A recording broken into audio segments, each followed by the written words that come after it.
नमस्कार मंडळी. स्वामी महाराज तुमच्या सर्व चांगल्या इच्छा, मनोकामना पूर्ण करो हीच स्वामीचरणी प्रार्थना करते आणि आजच्या या नवीन व्हिडिओला सुरुवात करते. उद्या 26 मार्च गुरुवार आणि या दिवशी आलेली आहे पवित्र अशी रामनवमी.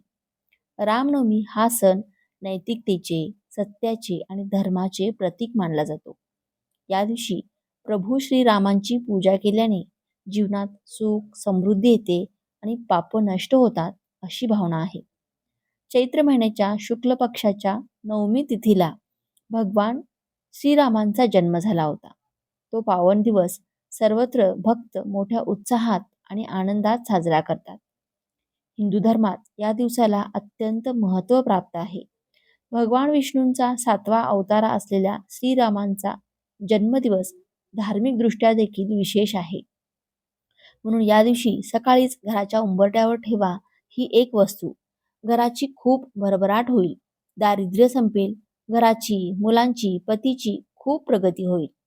उद्याचा हा गुरुवार केवळ एक सण नाही, तर तुमच्या आयुष्यातील दारिद्र्य मुळापासून उपटून टाकण्यासाठी एक मोठी संधी आहे.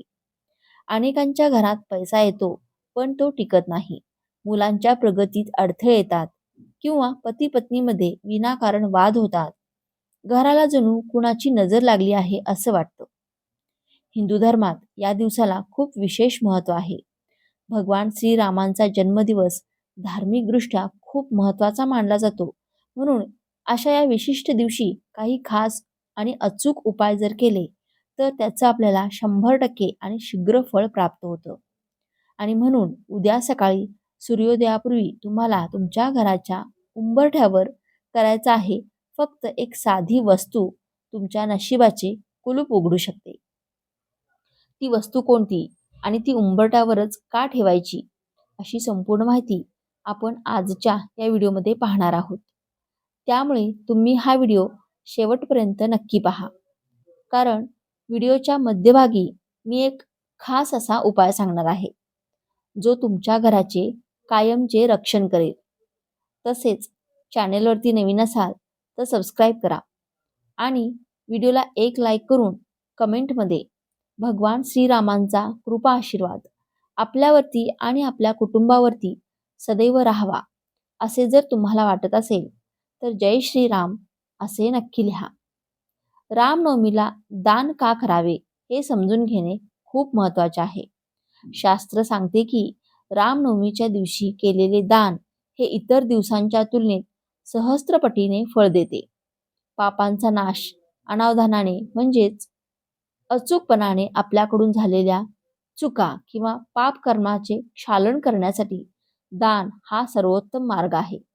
पितृदोष निवारण या दिवशी गरजूला अन्नदान केल्याने पितृदोष शांत होतो आणि मुलांच्या प्रगतीतील अडथळे दूर होतात. काय दान करावे तर सध्या उन्हाळ्याचे दिवस आहेत, त्यामुळे शक्य असल्यास कुणाला तरी थंड पाणी पाजा, गुळाचे पाणी द्या किंवा पिवळ्या वस्तू, चणा डाळ, पिवळे कापड दान करा. दानामुळे तुमच्या संपत्तीत घट होत नाही, उलट ती वृद्धिंगत होत जाते. घराच्या उंबरठ्यावर ठेवायची ती एक खास वस्तू पहा. वेळ आहे सकाळी 6:30 ते 12 वाजेपर्यंत. या वेळेत तुम्हाला हा उपाय करायचा आहे. आजचा हा व्हिडिओ खूप खास आहे. ऐका. आपण मंदिरात जातो, उपवास करतो, पण अनेकदा आपल्या घराचे ऊर्जा केंद्र असलेले उंबरठ्याकडे आपण दुर्लक्ष करतो.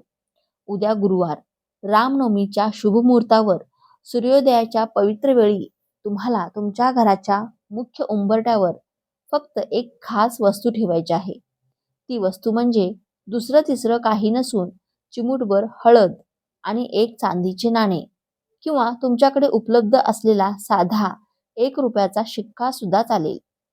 आता हा विधी कसा करायचा यामध्ये कोणतीही चूक होऊन देऊ नका. म्हणून प्रत्येक गोष्ट नीट समजून घ्या. उंबरठ्याची शुद्धी सकाळी लवकर उठून स्नान आटोपल्यानंतर सर्वात आधी आपल्या घराच्या मुख्य उंबरठ्यावर स्वच्छ पाण्याने पुसून घ्या. लक्षात ठेवा, उंबरठा हा केवळ लाकडाचा किंवा दगडाचा तुकडा नाही, तर तो लक्ष्मीचा उंबरठा आहे. तिथली धूळ आणि घाण म्हणजे प्रगतीला अडथळा असतो. हळदीचे महत्त्व आणि लेपन एक छोटा पितळेचा किंवा काचेच्या वाटीत थोडे शुद्ध पाणी घ्या. त्यात घराच्या देवघरातील शुद्ध हळद मिसळा. हळद ही साक्षात सौभाग्य आणि शुद्धीचे प्रतीक आहे. या हळदीच्या पाण्याने उंबरठ्यावर डाव्या आणि उजव्या बाजूला थोडे पाणी शिंपडा आणि शक्तिशाली स्वस्तिक काढा. आता हे स्वस्तिक काढण्यासाठी एका वाटीत थोडेसे कुंकू आणि त्यामध्ये थोडं पाणी टाकून त्याची पेस्ट तयार करा. आणि या लाल कुंकवाच्या पेस्टने तुम्हाला उंबरठ्याच्या मध्यभागी एक स्वस्तिक काढून घ्यायचे आहे. तुमच्या उजव्या हाताच्या अनामिका बोटाने उंबरठ्याच्या अगदी मध्यभागी एक छोटे आणि सुबक स्वस्तिक काढा.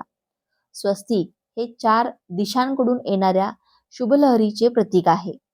हे स्वस्तिक काढताना मनात ओम नमो भगवते वासुदेवाय किंवा जय श्रीराम असा नाम जप चालू ठेवा. आता या स्वस्तिकच्या बरोबर मध्यभागी तेच चांदीचे नाणे किंवा 1 रुपयाचा शिक्का ठेवा. त्यावर चिमूटभर अक्षदा म्हणजे अखंड तांदूळ अर्पण करा. अक्षदा म्हणजेच ज्याचा क्षय होत नाही असे, म्हणूनच तुमची संपत्ती कधीही कमी होणार नाही. हेच का करायचे, यामागचे शास्त्र काय सांगते? कदाचित तुमच्या मनात प्रश्न येईल की उंबरठ्यावरच का? तर ऐका, उंबरठा हा घराचे फिल्टर असतो. उद्या गुरुवार आहे, जो भगवान विष्णूंचा वार आहे आणि रामनवमी म्हणजे विष्णूंचा राम अवताराचा जन्म. जेव्हा तुम्ही हळद आणि नाण्याचा हा विधी करता, तेव्हा तुम्ही घराबाहेरची गरिबी आणि नकारात्मकता तिथेच थांबवता. हळदीचा पिवळा रंग गुरुग्रहाला बलवान करतो, ज्यामुळे पतीच्या नोकरीत आणि व्यवसायात यश मिळते आणि ते नाणे साक्षात लक्ष्मीला आमंत्रण देते. हा उपाय केल्याने तुमच्या घरातील पैशाची चणचण संपेल, मुलांच्या शिक्षणात एकाग्रता येईल आणि घरातील कटकटी कायमच्या थांबून सुख समृद्धी वास सुरू होईल. हा उपाय उद्या सकाळी 12 वाजायच्या आत केला तर त्याचे फळ कित्येक पटीने जास्त मिळते, हे विसरू नका. आणखीन एक महत्त्वाचा उपाय पहा, घराच्या शुद्धीसाठी, तो पण ऐका. आता मी तुम्हाला सांगते गंगाजलाचा उपाय. जर घरात सतत कटकटी होत असतील तर उद्याच्या दिवशी हा उपाय नक्की करा. एका तांब्याच्या कलशात शुद्ध पिण्याचे पाणी घ्या आणि त्यात फक्त 2 थेंब गंगाजल टाका. रामाच्या फोटोसमोर बसून राम रक्षा स्तोत्र किंवा श्रीराम जय राम जय जय राम या मंत्राचा जप करा. त्यानंतर हे अभिमंत्रित पाणी आपल्या घराच्या प्रत्येक कोपऱ्यात शिंपडा.